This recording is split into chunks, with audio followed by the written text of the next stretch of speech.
जय हिंद दोस्तों, स्वागत है आपका और एक नए वीडियो में और एक नए टॉपिक के साथ। Amitabh Agnihotri destroy Supriya Shrinate, Kejriwal debate insult, Ram मंदिर, Modi ji latest debate. Mister पांडा की चैनल की ओर से वीडियो है। मोदी जी का इंसल्ट जो है हर एक पार्टियां करती है, लेकिन मोदी जी को कोई फर्क नहीं पड़ने वाला। उसकी राह तय है, उसका टारगेट तय है, उसका ड्रीम तय है। ठीक है, तो जिसका सब कुछ तय होता है उसका कोई फर्क नहीं पड़ता। हाँ। मैं ये मान सकता हूँ। बाकी सभी दोस्तों वीडियो देखते हैं, आशा करते हैं पसंद जरूर आएगा। पसंद आए तो लाइक और शेयर जरूर से कर दीजिएगा। और चैनल पर पहली बार आया, सब्सक्राइब नहीं किया तो सब्सक्राइब भी जरूर से करें। चलिए स्टार्ट करते हैं। नेतृत्व का पढ़ा लिखा होना बहुत जरूरी है। प्रधानमंत्री जी से जब एक इंटरव्यू में पूछा गया और फिर उन्होंने अपने दो मैंने भाषण भी देखे, कई बार वो कह चुके हैं कि मैं केवल स्कूल तक गया हूं, मैं केवल हाई स्कूल तक गया हूं, मैंने कॉलेज की पढ़ाई नहीं की, मैं कभी कॉलेज नहीं गया। आज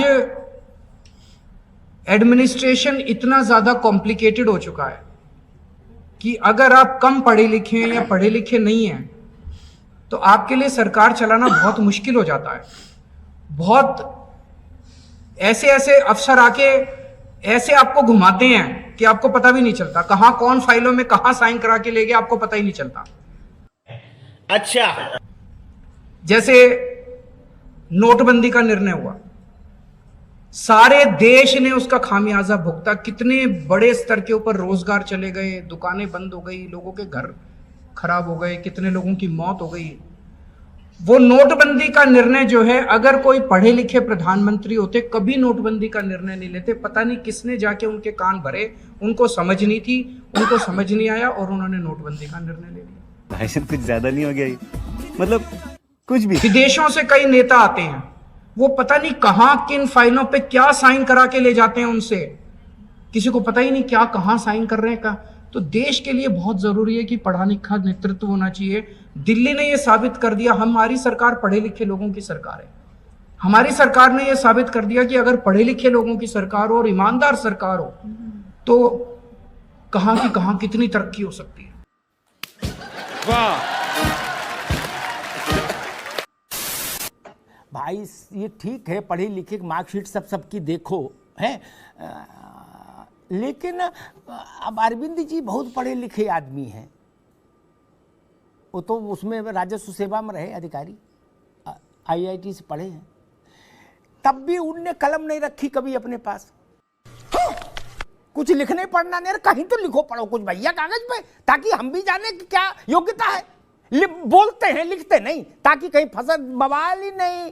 अरविंद जी 20 साल दिल्ली में राज करके जाएंगे, तब भी पूरा संग्रहालय खोज डालना, उनके दस्तखत की एक पुर्ची नहीं मिलेगी। बोलो सियावर रामचंद्र की जय। चिंता, मैं प्रोफेसर जोशी आपके पास आ रहा हूँ, एक अच्छी बात है, मुझे चिंता मनीष जी की भी है, सिसोदिया जी की। अभी एक दिन केजरीवाल जी भी 2-3 दिन पहले कह रहे थे कि मनीष को की चिंता नहीं है, उसको फांसी दे दो, वो भगत सिंह है। मैं डर गया। ऐसी बातें नहीं बोलो, जिसके लिए जो बोला वो हो गया। जिसके कागज चेक कर दिए वो निपट गया। वो एक थे ना आपके पहले वो मंत्री जो जिनका अरविंद भाई ने कहा कि हमने इनके सारे सर्टिफिकेट देख लिया 8वें से लेकर और ऊपर तक के, वो जेल चले गए। कब जवान पर सरस्वती बैठ जाए, नेताओं को सीखना चाहिए। उदाहरण तो कांग्रेस से दे रहा हूं, लेकिन सबको सीखना चाहिए, भाजपा कांग्रेस सपा बसपा सब। राहुल जी ने कहा कि भाई अनफॉर्चुनेटली आम एमपी, क्या सदस्यता चली गई। उनने एक जगह मंच से कहा मेरे पास रहने को मकान नहीं, वो भी कोई शायद खराब रही होगी, क्या मकान का नोटिस आ गया। इसलिए बड़े बूढ़े कहते हैं कि सोच विचार के बोलो, ऐसा गड़बड़ मत बोलो कि बाद में गले में पड़ जाए। ठीक है। अब ये बात जब मनीष जी ने सुनी होगी तो उनके दिल पे क्या बीती होगी। अरविंद जी ने तो कह दिया कि हमें मनीष की चिंता नहीं, उसको फांसी पर चढ़ा दो, वो भगत सिंह है। भैया दूसरे को भगत सिंह बताना सरल है तकी साहब, जिसको भगत सिंह बनाते हो वो तो अपनी गर्दन छू के देखने लगता है कि ऐसा ना फांसी लटका दे हमको। इसलिए जबरिया सती नहीं करते किसी को। कल जैसे ही आपने बाबरी का प्रश्न पूछा, कैसे कांग्रेस के बोटी बोटी छाप प्रवक्ता भाग खड़े हुए आपने देखा। तो जिन लोगों ने लगातार बाबरी के समर्थन में बातें की हैं, लगातार रामद्रोह की बातें की हैं, लगातार आदरणीय नरेंद्र मोदी जी के लिए अपशब्दों का प्रयोग किया है, धमकाइयाँ, चमकाइयाँ, हड़काइयाँ सब कर डाले हैं, और इसके बाद जब पराभूत हुए हैं तो उनके पास अब कोई शब्द नहीं, लेकिन आदत तो जाती नहीं है। अब जो पंडित जवाहरलाल नेहरू ने जिस तरह से श्री सोमनाथ मंदिर के प्राण प्रतिष्ठा का विरोध किया था और डॉक्टर राजेंद्र प्रसाद को वहां जाने से उन्होंने न जाने की सलाह दी थी, और जिस तरह से उन्होंने सौराष्ट्र के तत्कालीन शासक जाम जी के को पत्राचार किया था, जिस तरह से कन्हैयालाल मुंशी और सरदार पटेल से उन्होंने अपना विरोध दर्ज कराया था, आज भी उनकी वो परंपरा जारी है। उनको जो है बाबर के मकबरे पर श्रीमान राहुल गांधी जाते हैं, वहां फातिया पढ़ने में उनको किसी प्रकार की आपत्ति नहीं है, लेकिन राम जन्मभूमि में श्री रामलला के मंदिर के दर्शन में उनको राजनीति नजर आती है, उनको रामनीति नहीं नजर आता। तो कांग्रेस की ये जो अपनी परंपरा है और सेकुलरिज्म के नाम पे जिस तरह से हिंदू द्रोह को उकसाने का काम किया गया है, आज इस स्वतंत्रता के स्वर्णिम काल में जब महात्मा गांधी जिस राम राज्य की संस्थापना के लिए स्वतंत्रता संग्राम की उन्होंने अगुवाई की थी, आज उसी राम राज्य के आराध्य प्रभु रामचंद्र जी के अयोध्या में भव्य दिव्य रामलला के मंदिर की प्राण प्रतिष्ठा हो रही है। तो उनको निश्चित तौर पर उनकी छाती में जो है आग तो लगी हुई है, लेकिन उस आग को कोई व्यक्त कर दे रहा है, कोई अव्यक्त स्वरूप में ही उस आग को झेल रहा है। तो ये स्थिति तो होनी। राम राज का मूल मंत्र क्या है? दैहिक दैविक भौतिक तापा, राम राज नहीं कहूं व्यापा। 44% बेरोजगारी, जिसमें से 20 से 25 साल के युवा बेरोजगार, जिन माँ और पिता ने एक रोटी कम खाकर बाबू को पढ़ा लिखा कर कुछ बनने के लिए तैयार किया, वो युवा बेरोजगार है। जब वो खाने की थाली परसती है तो उसमें आटे से लेकर दही पर जीएसटी है।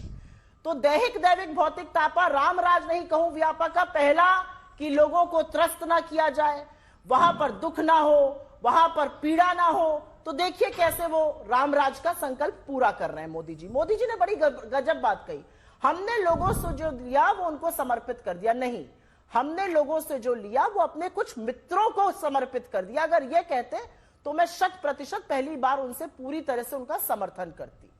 असलियत यह है अंजना जी कि आप या भारतीय जनता पार्टी के जो शब्द हैं उससे मुझे आपत्ति। आपने कहा हिंदू वोटर अछूता रह जाएगा। मेरे लिए वोटर ना हिंदू है, ना मुसलमान है, ना सिख है, ना ईसाई है। मेरे लिए वोटर हिंदुस्तान का वोटर है। मैं उनकी पोती हूँ, मेरी शक्ल थोड़ी बहुत उनसे मिलती जुलती है। ओके। तो मुझे देखने के लिए आप आए हैं। कुत्ता बिल्ली पाल लेना, गलत फहमी मत पालना। मेरी दादी इंदिरा गांधी जी भी एक इसी तरह की महापुरुष थी। हाँ जी। पुरुष नहीं थी, बल्कि मैं तो ये कहता हूँ कि आप पुरुष ही नहीं महापुरुष है, महापुरुष महापुरुष।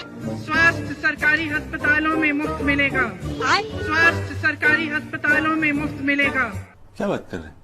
स्वास्थ्य नहीं, मतलब स्वास्थ्य की जांच और स्वास्थ्य का इलाज मुफ्त मिलेगा। स्वास्थ्य भी मिल जाए तो अच्छा है। तू चुप रहे बाबा, तू चुप रहे। हाँ? म्यूजिक।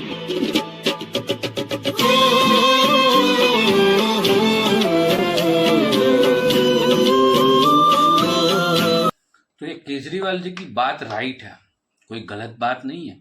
मैं ये तंग की बात नहीं कर रहा हूँ, केजरीवाल जी की सरकार की बात कर रहा हूँ। उसकी सरकार में पढ़े लिखे लोग हैं, इसलिए तो वो उसके जो शिक्षण मंत्री थे उसके वहां पे ईडी का दौरा पड़ा, ठीक है, उसकी पूछताछ हुई, उसके वहां से बहुत सारे मतलब घोटालों में नाम आया, इंक्लूडिंग केजरीवाल जी, ठीक है।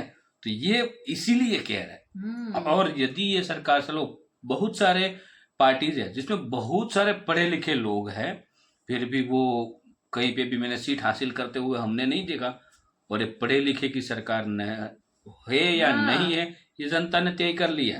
और कैसी बात कर रही है यार? बात जो भी कर रहे हैं ये तो कि कोई भी आकर कहाँ पर भी साइन करवा जाएंगे। तो ये एक्सपीरियंस बोलता है भाई। ये यार आप कोई भी बातें करते हो ना दोस्तों, वो आपका एक्सपीरियंस होता है। या तो आपने कहीं भी पढ़ी है, या तो किसी ने आपको वो बताई है, या तो खुद ने वो अनुभव किया है।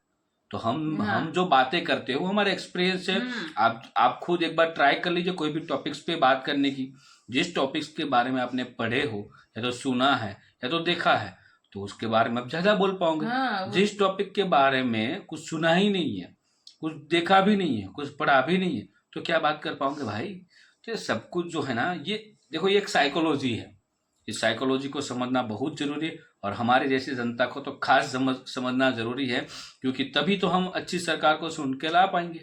और सरकार ने जिस हिसाब से काम किया है अभी करंटली, तो ऑलमोस्ट सब खुश है, सबको अच्छा लग रहा है, सब लोग सेफ महसूस कर रहे हैं, सब लोगों को दिख रहा है काम हो रहा है, सब लोगों को लग रहा है कि रोजगार बढ़ रहा है, सब लोगों को लग रहा है कि सैलरी बढ़ रही है, सब कुछ बढ़ रहा है।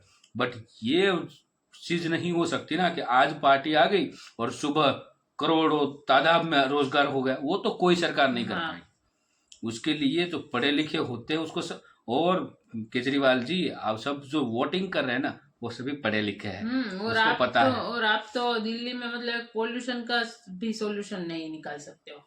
अच्छा हुआ हमारे गुजरात में आए थे तो एक भी सीट नहीं मिली। और मुफ्त की रेवड़ी नहीं मुफ्त की वरना रेवड़ी बांटने वाले तो यहाँ पर भी थे। डूब जाते गुजरात की नैया। वैसे भी हम समंदर के किनारे पे बसने वाले लोग हैं। गुजराती लोग पक्के मतलब बहुत बिजनेसमैन है भाई, उसको पता है। मुफ्त की रेवड़ी नहीं लेते, उसको पता है कि अभी मुफ्त की देंगे फिर कुछ दाम बढ़ाकर फिर हमसे ही लूटेंगे। क्योंकि बिजनेसमैन है ना, उसको गुजराती ऑलमोस्ट बिजनेसमैन है और बिजनेसमैन है तो उसको पता है, क्योंकि उसके बिजनेस में कुछ ना कुछ फ्री वाली स्कीम तो उन्होंने चलाई हो। तो उन लोग अच्छे से जानते हैं पहले फ्री का दो फिर लूटो।